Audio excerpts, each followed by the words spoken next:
રાજસ્થાનના ચૂરુમાં પ્લેન ક્રેશની ઘટના બની છે। ચૂરુમાં વાયુસેનાનું વિમાન દુર્ઘટનાગ્રસ્ત બન્યું છે। રતનગઢ ગામ નજીક આ ઘટના બની છે। પ્લેન ક્રેશમાં પાયલટનું કરુણ મોત થયું છે।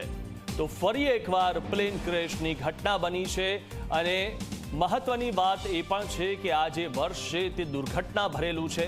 આજે સવારે જ બ્રિજની દુર્ઘટના થઈ, ત્યારબાદ આ પ્લેનની દુર્ઘટના થઈ છે। પ્લેન ક્રેશમાં પાયલટનું કરુણ મોત થયું છે। ત્યારે ચૂરુમાં વાયુસેનાનું વિમાન દુર્ઘટનાગ્રસ્ત થયું। રતનગઢ ગામ નજીક આ ઘટના બની છે અને પ્લેન ક્રેશમાં પાયલટનું કરુણ મોત થયું છે। તો પાયલટ પોતાનો જીવ આ ઘટનામાં ન બચાવી શક્યા અને તેમનો જીવ ગયો છે। તો રાજસ્થાનના ચૂરુમાં પ્લેન ક્રેશની ઘટના બની અને આ જે પ્લેન ક્રેશની ઘટના છે તેમાં આ જે વિમાન હતું તે વાયુસેનાનું વિમાન છે અને તે દુર્ઘટનાગ્રસ્ત થયું છે। ત્યારે રતનગઢ ગામ નજીક આ ઘટના બની છે અને પ્લેન ક્રેશમાં પાયલટનું કરુણ મોત થયું છે। જેગુઆર ફાઇટર પ્લેન જે હતું તે દુર્ઘટનાગ્રસ્ત બન્યું છે। વાયુસેનાનું જેગુઆર ફાઇટર જેટ પ્લેન દુર્ઘટનાગ્રસ્ત બન્યું છે અને મહત્વની વાત એ છે, દુઃખદ ઘટના એ છે કે તેમાં પાયલટનું મોત થયું છે।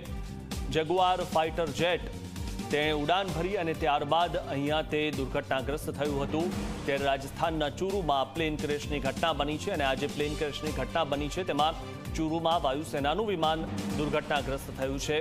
ત્યારે જેગુઆર ફાઇટર જેટ જે આ વિમાન હતું અને તે દુર્ઘટનાગ્રસ્ત બન્યું। આપ આ જે દ્રશ્યો જોઈ રહ્યા છો, આ દ્રશ્યો મોબાઈલ કેમેરામાં લીધેલા દ્રશ્યો છે અને તેમાં આ જે જગ્યાએ જે સ્થળ પર વિમાન દુર્ઘટનાગ્રસ્ત બન્યું હતું, વિમાન ક્રેશ થયું હતું, તેના આ દ્રશ્યો મોબાઈલ કેમેરામાં કેદ થયેલા છે।